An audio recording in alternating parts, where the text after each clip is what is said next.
Hello everyone, আসসালামু আলাইকুম। আমি রাজেশ রঞ্জন।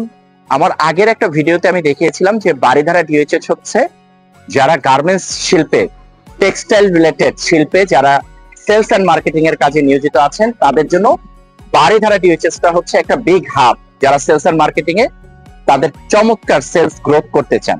এবার আসেন আমি বলে দিই এখানে কিভাবে ক্লায়েন্ট খুঁজে পাবেন। তিনটা ওয়েতে আপনি ক্লায়েন্ট খুঁজতে পারেন। প্রথমত হচ্ছে প্রত্যেকটা বাড়ির গেট কিপারকে যে যদি আপনি জিজ্ঞাসা করেন, হয়তো বা এখানে 100টা বাড়ির ভিতর আপনাকে 30টা গেট কিপার আপনাকে সহযোগিতা করবে। তারা বলে দিবে দোতলায়, তিনতলায় বাইং হাউসে, আপনি সরাসরি সেখানে চলে যাবেন এবং আপনি আপনার বিজনেস কার্ড শো করবেন।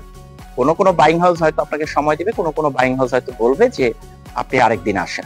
কিন্তু আপনি হতাশাগ্রস্ত হবেন না। আপনি আপনার কার্ডটাও যদি তাদেরকে শেয়ার করে দিয়ে আসেন, অ্যাটলিস্ট আপনি সেখান থেকে হয়তো কিছু পার্সেন্টেজ কল আপনি পাবেন।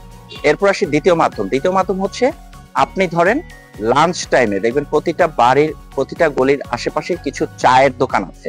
সেখানে দেখবেন দল বেঁধে কিছু মানুষ তারা দুপুরের লাঞ্চের পরে তারা চা বিরতিতে আসে। আপনি যদি তাদের সাথেও গিয়ে কথা বলেন, দেখবেন কেউ না কেউ এই বাইং হাউস বা গার্মেন্ট শিল্পের সাথে তারা জড়িত। এবার আসে তৃতীয় মাধ্যম।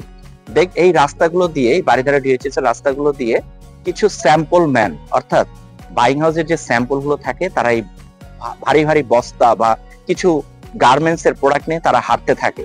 তাদের সাথেও যদি আপনি সালাম দিয়ে কথা বলেন বা ওয়েলকাম করে বা সুন্দর করে যদি তাদের সাথে একটু কথা বলেন, তারাও কিন্তু আপনাকে একটা চমৎকার নেটওয়ার্ক দিতে পারবে এবং চমৎকার কিছু কন্টাক্ট নাম্বার দিতে পারবে। তাহলে আমি বলে দিলাম কিভাবে গার্মেন্টস শিল্পে যারা সেলস এন্ড মার্কেটিং এ আছেন, বারিধারা ডিএইচএসটা হবে তাদের জন্য একটা বিগ হাব।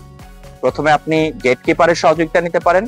দ্বিতীয়ত আপনি যে কোনো একটা চায়ের টি স্টলের সামনে দাঁড়িয়ে আপনি সেখান থেকে ক্লায়েন্ট গ্যাদার করতে পারেন।